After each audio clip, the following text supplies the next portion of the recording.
Hello everybody, welcome back to another stats video. I know in my last one I said I wouldn't do another one until Arthurian Legends, but here I am. I couldn't help myself. I had a lot of people say I can't wait to see what the meta is or the breakdown for Gencon. But before we get into that, I'd like to thank Ira for handing me the physical deck list of the event. I have 63 deck lists for the event sitting next to me. It was really cool to have that kind of trust. So thank you, Ira. And then thank you for running the events and the Sorcery team. The Gen Con was amazing. It was my first ever Gen Con. I just parked myself at Sorcery, walked through the event hall a couple of times. The amount of people there was astonishing. But without further ado, the stats. Well, I think we should start with Avatar.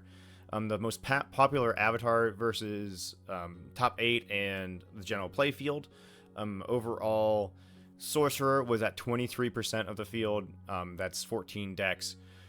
Seer, most Seer decks are Ragnarok decks or Roots of Yggdrasil, kind of blow up the realm, play a big thing kind of deck at 13%. Avatar of Air was actually kind of low.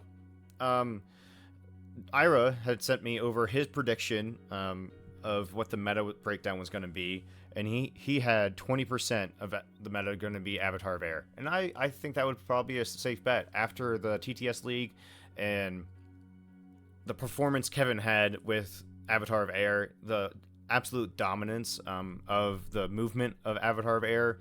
I think the movement is a little bit intimidating to people, but once people really understand how to use that effectively, I think it will be a very, very strong deck in a lot more people's hands. But you have to put in the work to understand movement for Avatar of Air to be really, really good. He also had Death Speaker Jin combo at 5%. Death Speaker is about double, about 10%. I feel like with the popularity of the Ragnarok and Seer, playing a Gnome Hollows or Scarecrow or some kind of counter to that airborne, drop a big minion on your head, deal 20 in a turn. It's pretty easy, not easy to play around, but it's easy to see coming, and you can play accordingly. The next one here is Geomancer. Geomancer ended up winning the first place.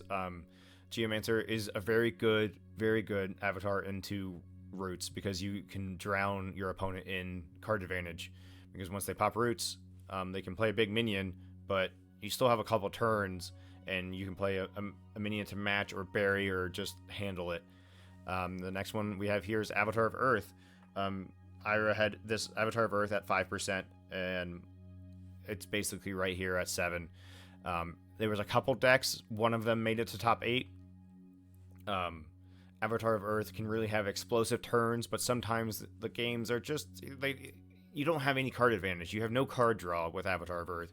You can attack every turn, but that's when you're playing a very low curve with 2 and 3 drops. But moving on to Enchantress. Enchantress is a very hard deck to play with only 4 decks.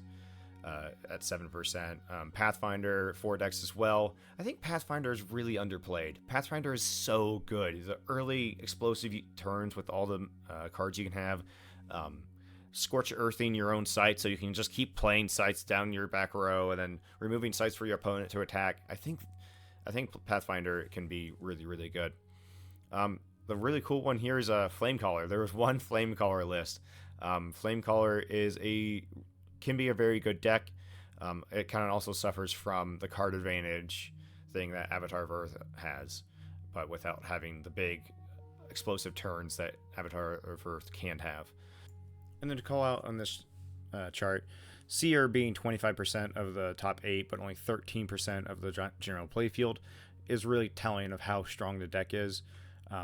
You'll see in the coming charts that a lot of the most popular cards are played pretty evenly between the top 8 and the general playfield, but there are a couple outliers where there's double the amount in top 8, and so I think those are really good cards to call out and to show why they're so good.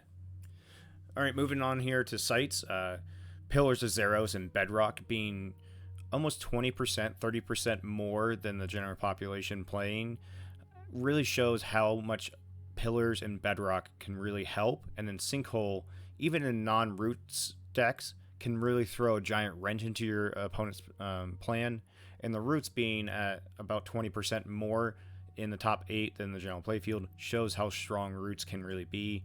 In Mirror Realm, it could be anything. It could be anything you need. It could be a tower your opponents play. It could be a Bedrock from a roots deck. Play more of these cards. And then towers, I just kind of grouped these together. Now towers are known to be really, really good, and so you see this spread where it's almost even. A little more in the general playfield than top 8, but that's just I think a artifact of being such a small data set. Speaking of Bedrock, there were only 2 decks that didn't play Bedrock in the top 8. Bedrock will help you rebuild after roots much better. If you have 2 Bedrocks, you are almost fine. Play a site and you're at 3. You play a tower, you're at 4 if you have 2 Bedrocks.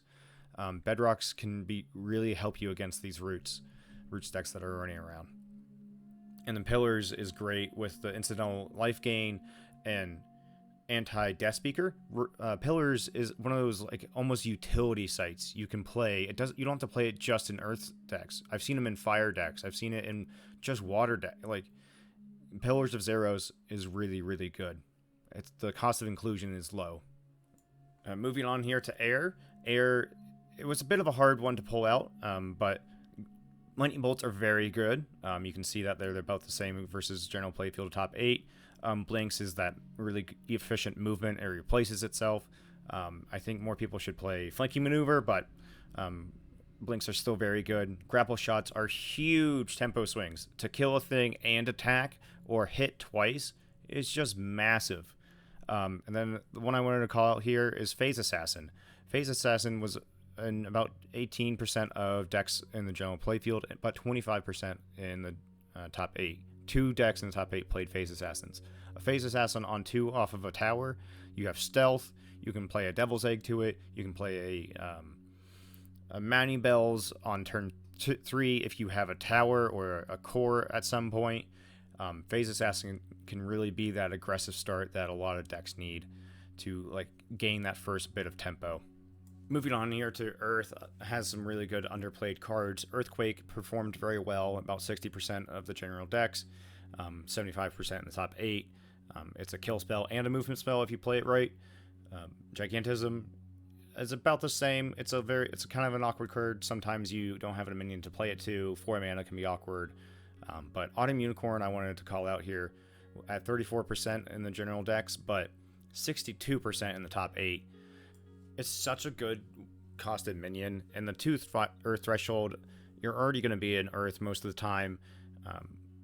Autumn Unicorn and Earth in general are very good with the well-costed minions. You don't have to do anything for the bonus, you just get it.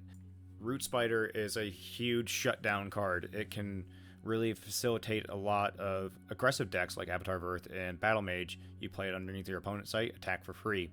Another one here is Bodyguard at 20% of the general decks, but half of the top 8 played it. If you happen to get to Death's Door, Bodyguard can save you an attack, can save you a hit of damage, maybe more, but Bodyguard is very, very strong. And then Land Surveyor here, 23% of the general decks and 25% of the top 8. I think this is a card that people know is good and people will play, but I think Autumn Unicorn and Root Spider and Bodyguard are 3 cards that are going to see more play in the future. Moving on to Fire here, it was a hard one to pick out, but some notable ones here. Cores and Kobolds was about even across the top 8 in the general playfield. People know how good Kobolds are. Infiltrate went down a little bit. Infiltrate can be one of those swingy cards, but sometimes you get blown out if they have a way to remove stealth. Death Dealer, 21% of the general decks played Death Dealer, but 0% in the top 8. I just thought it was kind of interesting, mostly because there was no Death Speaker in the top 8, but Violimps in the top 8 is only 12%. A lot of decks will play Violimps, but a lot more decks will play Violimps and Death Speaker and other ways to Genesis multiple times. So I thought that was kind of interesting. Moving on here to water, everybody's favorite element, but nobody plays water. But Atlantean Fate, 18% of decks played Atlantean Fate versus the 25% in the top 8, which was 2.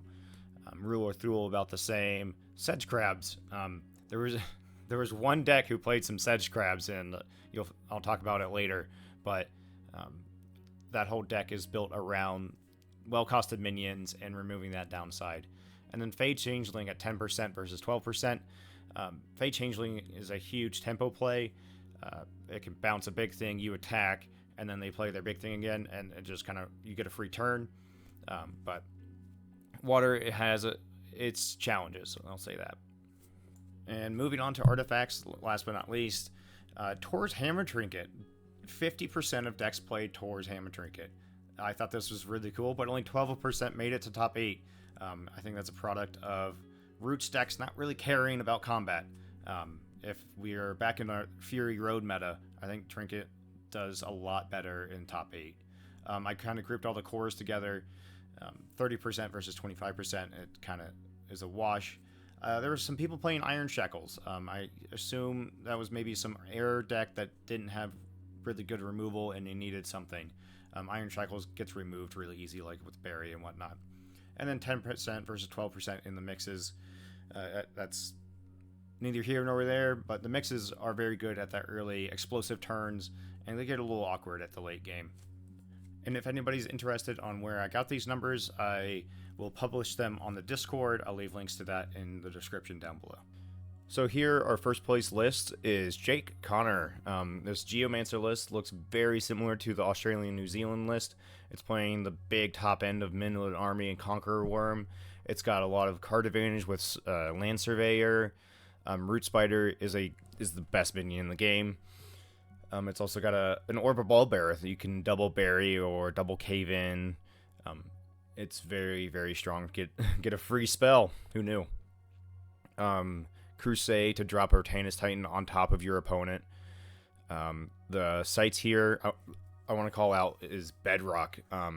Bedrock is in, I think, 7 of the top 8 decks. All the 5/1 or better decks have Bedrock in them. So Bedrock is a very good card in this Roots meta. And speaking of Roots, this is also a Roots deck. I don't think it's not the main game plan of the deck, but with the 4 Land Surveyors and being able to tap and play a site, you'll generally find Roots every single game. I think where this deck will lose is against Avatar of Earth. Avatar of Earth just gets so big so quickly when the other player's playing Geomancer. And then with spiders and entangling terrains, Avatar of Earth can really, really attack with the 5, 6, 7, 8 power unit. Really cool deck. Alright, second place here, we got Adam, or Zalem. Zalem is playing a Seer Roots control list with free cities and gnome hollows, making it really hard to attack. You also play Root Spider to make it hard to attack. You make it really hard to attack, and then you put a Devil's Egg on a burrowed minion, and you just slowly burn out your opponent. You also have Amazon Warriors for maybe a post-Roots play. A Pit Vipers is a really good... If somebody else is playing Roots and they blow up the realm, you can play a Fire Site and then play Pit Vipers and kind of negate their tempo play. Queen of Midland is a great catch-up card with a Sorcerer running around everywhere. Seer doesn't have that card draw. It has card selection. With Queen of Midland, you can catch up when they start double drawing. Craterize is another huge finishing card, so you kind of stall out the early and mid game, put a Devil's Egg under them, and then Craterize them for the win. Like I said before, this is a Roots of Yggdrasil deck. Sinkhole and Scorched Earth to blow up Roots. Another Roots deck. It's been a big conversation, especially in the TTS League general chat, of what is Roots good for the game or not. So I'll leave that to you. Moving on to third place here. I got third place. How cool is that? I'm still a little astonished. But I brought CJ's Ragnarok deck. The only change I made to it, he was playing 2 Firebolts. I took 1 Firebolt out for a Heat Ray. Heat Ray is my favorite finishing card. The piercing projectile makes it really hard for your opponent to block or see it coming. This deck is very consistent at getting Roots of Yggdrasil out on turn 5. I think there was 2 games where I didn't pop Roots. But that was a choice I made not to. But the games I didn't, I could have still popped Roots on turn 6 or 5. One was against Avatar of Air, and another was against another Roots deck piloted by Hane.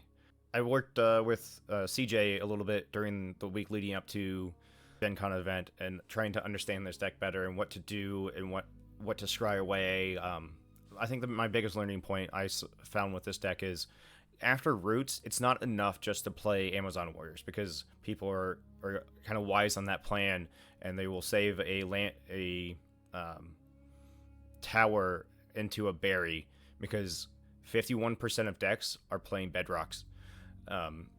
Bedrocks are in every single 5/1 or better deck. The only one that is in the top 8 that doesn't have a Bedrock is Avatar of Air. So play more Bedrocks, especially into Roots meta. Another big sneaky card is Infiltrate. Infiltrate can really save you a turn before you pop Roots, and sometimes that's all you need. And then the Fire Earth minions are all just very solid Fire Earth minions like Root Spider and Kobolds. Alright, 4th place here, we have David Moore, or better known as Rootosaurus. So nice job, Dave, on the 4th place finish here. Dave has created a Sorcerer Silence Magnetic Muzzle Remove Downside of Well-Costed Minion. There's probably a better name for it, or title for it, but this is a really cool deck. It plays Sisters of Silence to remove all these downsides, like can only move themselves forward, or Waterbound. Waterbound is just a giant downside. It hurts so hard to just have a pirate ship sit on your water site, just staring at your opponent. But removing that downside is very, very strong. It plays 9/4 cost for 5 power minions, and these are all just big beaters. And I mean, Amazon Warriors wins Ragnarok games, so Pudge Butcher, Pirate Ship, and Phalanx, you're playing 9 of them. So this is a really good, really cool list. Some movement spells for the Pudge Butcher and Phalanxes, common sense to go get what you need. A grapple shot can be a huge damage swing, playing all these 5 power minions, hit for 10 in a turn out of nowhere. Earthquake to rearrange stuff. And the cool thing about playing Water and Earthquake, you can put a Pudge Butcher on a water site and then use Earthquake as a movement spell. That's awesome. It doesn't have to be a kill a minion kind of spell, but it usually is. Playing Mirror Realm in this deck, in a lot of decks, I feel like is a really good place to be, because if you're not playing Bedrocks, you probably need to play a Mirror Realm because you need to copy their Bedrocks, and so when they pop Roots, you don't start out at 0. Mirror Realm is very good for a lot of decks in that way. Color Out of Space does have the downside, but you can play this on 3 and then never play behind it, and so you can usually keep the threshold and whatnot. But really cool list. Good playing with you, Dave. I can't wait to see you again. All right, moving on here to 5th place, Michael's Sorcerer Air Earth list. CJ and I and Mike have, before this event, were brainstorming and working on this style of list to be anti-Roots, because we thought there's going to be a lot of Roots. And so what we kind of came to is, how do you counter Roots? Well, they're going to do their Roots thing. They're going to pop Roots. So the answer is, how do you rebuild after Roots? And the answer is play Ram.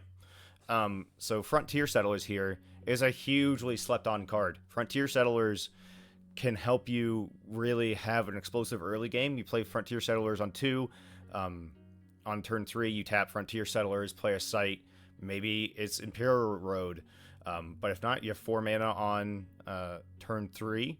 If you have an Imperial Road, or if you played a Core on turn 1, you have 5 mana on turn 3, and then you can play a 5-drop. So Frontier Settlers is a huge card. Playing Autumn Unicorns and Root Spiders, just these good Earth minions. Hippogriffs is a great remove a 2-power minion or just come down, do a thing kind of card. Pudge Butcher with playing the cores. You can turn 1 play Onyx Core, turn 2 play a tower, turn 2 play Pudge Butcher. A turn 2 Pudge Butcher will run over most people. Roly Bodyguard is another good Earth minion. Amazon Warriors and Vampire for maybe post roots. You get hit a couple times with their post roots minions, and then Vampire can help you stabilize. Hounds of Honduras is a really annoying card to try to remove, so it's a very good minion here.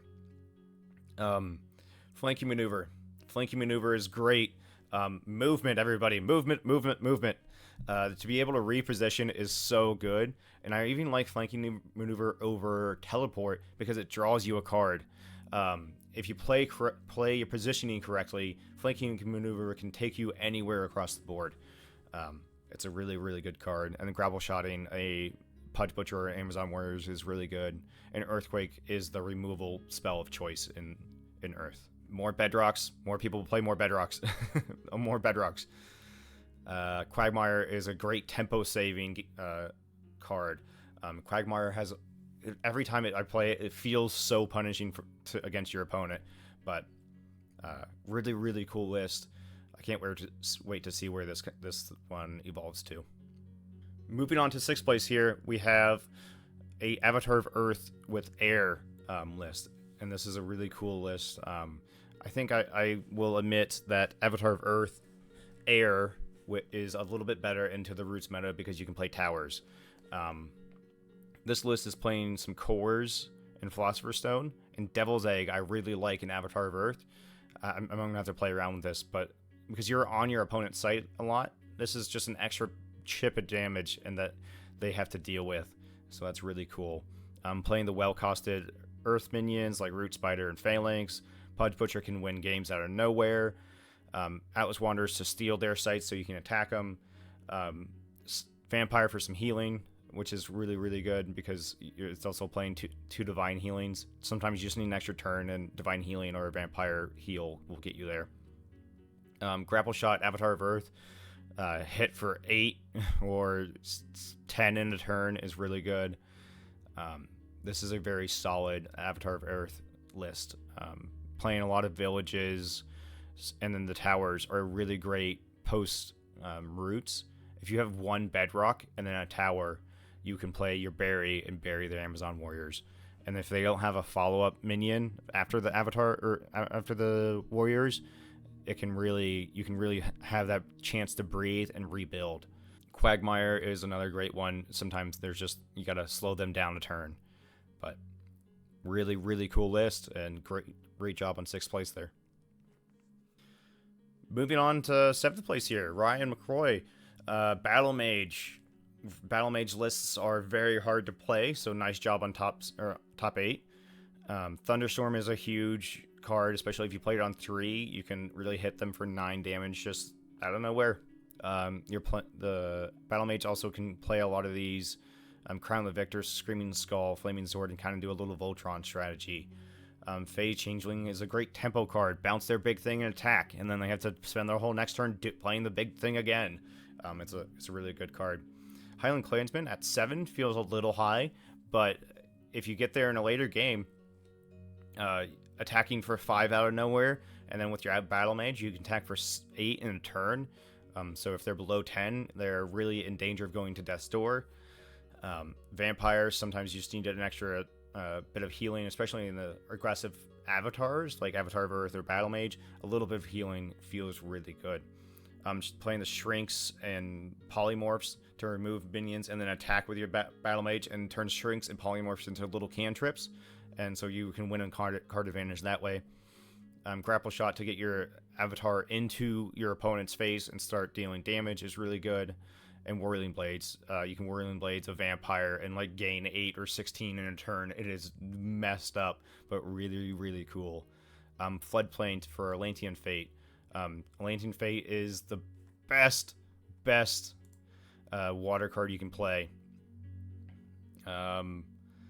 Towers, Lighthouse for some Threshold, Sinkholes. Sinkholes are really, really good tempo. If you are on the play, your turn 3 site is a Sinkhole, play a 3-drop or something, and then sinkhole their site, and you can have 2 mana to their 1, and now you have a 3-drop. So it's a very similar idea to playing Roots and popping Roots and playing Amazon Warriors. It's all about resetting a little bit and playing a threat that they can't efficiently deal with. So much so that Sorcery is a game where you play a threat, they remove the threat, and it really comes down to who can get their threat to stick first.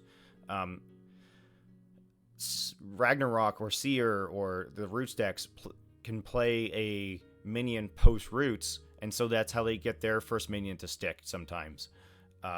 And you can play water to play a minion on top of a water, so then they can't bury it, and so you get your minion to stick first. A lot of these games, minions who stick first can start winning on the tempo race, and that is very, very true in the game of Sorcery. Moving on to 8th place here, we have an Avatar of Air list, but this is not a mono air list. It is a splashing fire kind of list. This was my one loss in the game. I got a smokestacks instead of a sinkhole and made some other decisions, but very good game to my opponent.